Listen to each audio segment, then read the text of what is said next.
আসসালামু আলাইকুম everyone, math tips and ট্রিক্সের পক্ষ থেকে সবাইকে জানাই আন্তরিক শুভেচ্ছা ও অভিনন্দন।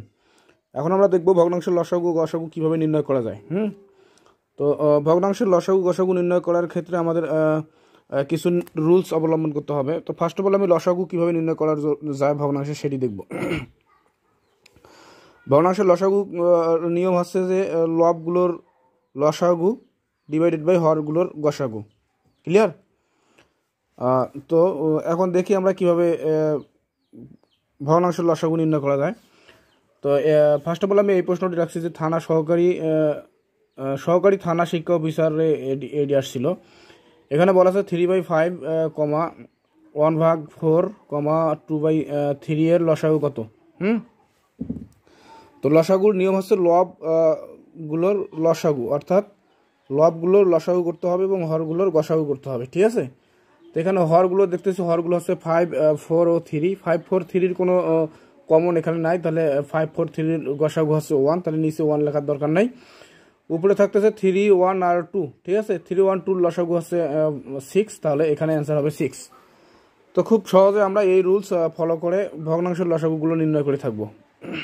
ক্লিয়ার? এরপর আমরা দেখব গসাগু কিভাবে নির্ণয় করা যায়। গসাগু নির্ণয় করার একটি রুলস আছে। গসাগু নির্ণয় করার রুলসটি হচ্ছে যে লবগুলোর গসাগু ডিভাইডেড বাই হরগুলোর লসাগু, অর্থাৎ লবগুলোর গসাগু করতে হবে আর নিচে থাকবে হরগুলোর লসাগু। ঠিক আছে? তো এখানে আমি একটি প্রশ্ন রাখছি, 2/5, 3/5, 6/15। ঠিক আছে? এর গসাগু কত? তাহলে গসাগুর ক্ষেত্রে আমরা জানি হরগুলোর লসাগু করতে হবে এবং লবগুলোর কি গসাগু করতে হবে।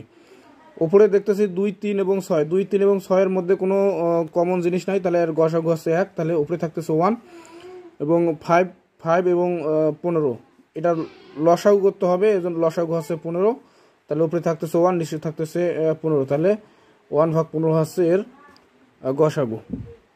ক্লিয়ার? তো এইভাবে আমরা খুব সহজেই ভগ্নাংশের লসাগু গসাগু নির্ণয় করব।